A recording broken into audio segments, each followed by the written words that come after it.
Welcome back to Celebrity Radio. It's Alex Belfield talking to some of my favourite people, some of the most talented stars, and people like Raymond and Mr Timpkins. This is a cabaret review that I saw on Wednesday night and I thought was spectacular.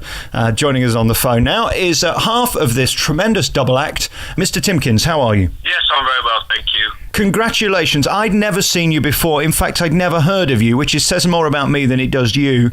You absolutely blew me away and arguably stole the show. Congratulations on this act. It's brilliant. Thank you.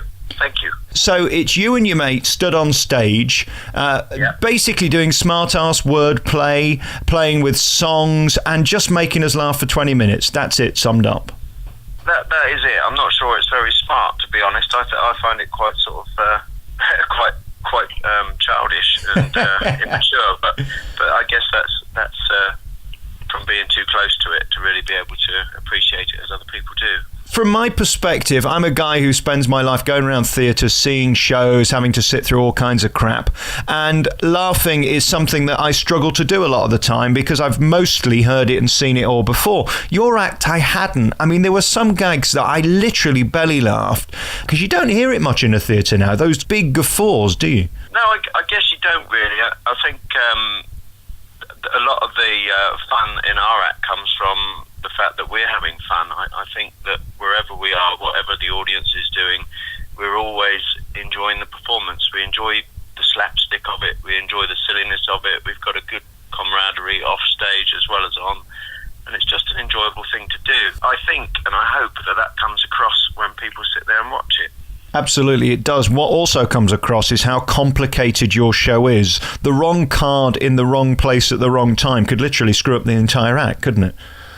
Well, the good thing about the act, and yes, you're right, there is a real great need for when putting away and when setting up the next night that you do need to go through everything and make sure they're in the right place at to be removed from the box at the right time. But of course, the nature of the act means that if there is a mistake at any point during the show, it's only a few seconds and the next joke's there, so yeah. It doesn't tend to linger too long. At what point did you sit down and find the act, or did it find you? I mean, to just come up with this seems like an outrageous idea, that you would just be hearing music and then put words to it and letters to it, and before you know it, you've got something that you can tour day in and day out throughout the year. How did that happen? It came about. I mean, Andy plays Raymond in the double act. We were together in a couple of bands in the mid '80s.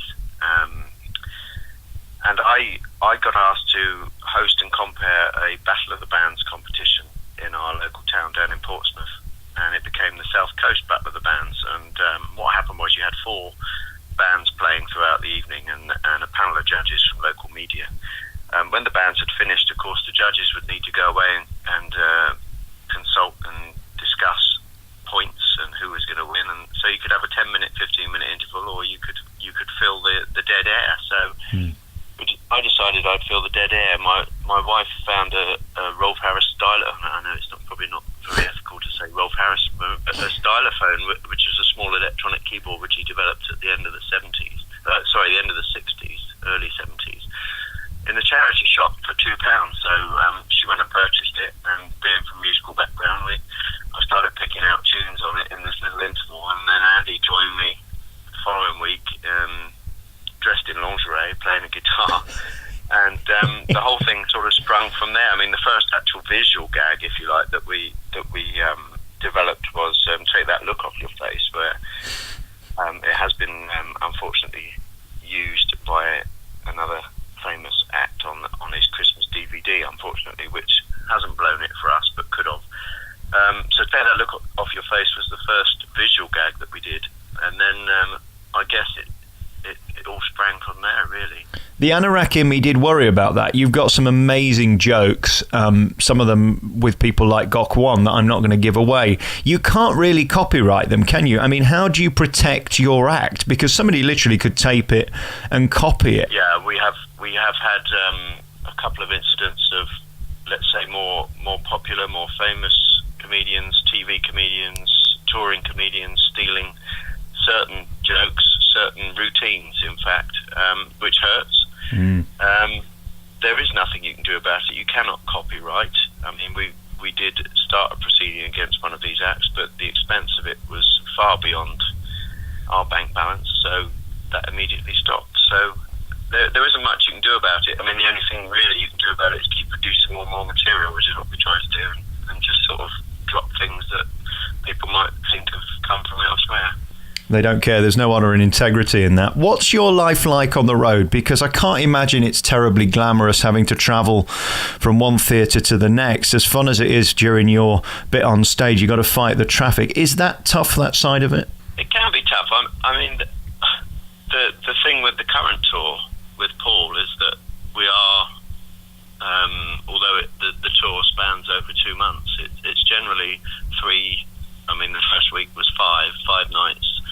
But generally it's 3, 4, sometimes only 2 nights in the week. So we the main bulk of our work is comedy club work. You know, we're not generally touring theatres all the time, and that's why it's such a privilege to be playing some of these theatres, because without someone like Paul taking us on tour, it'd be a very rare occasion for us to play them.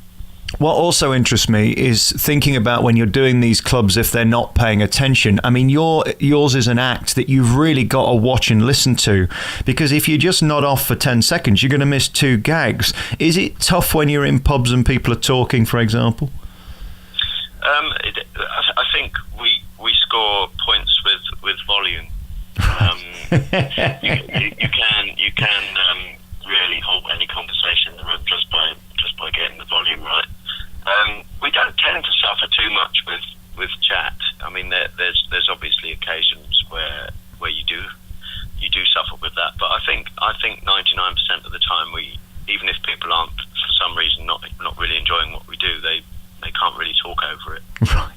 And the other question I've got to ask is, how do you remember it all? Is it just years of doing it and adding bits in bit by bit by bit? Because, I mean, if you try to remember the whole thing at once, it would be virtually impossible, wouldn't it? I mean, there's so much going on in that 20 minutes. Yeah, there is, and you're exactly right. What it comes down to is adding, small sections at a time, really.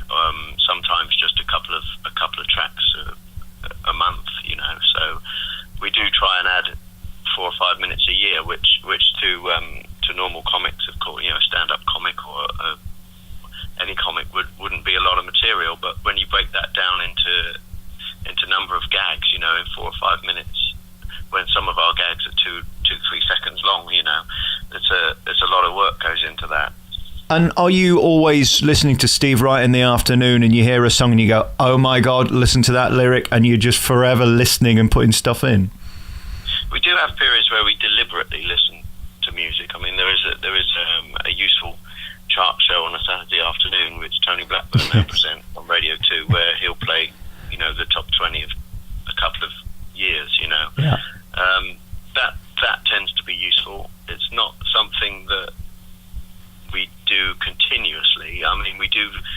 The problem with doing that is that you do tend to find lots of ideas from the 70s and the 80s, which we've got a lot of those.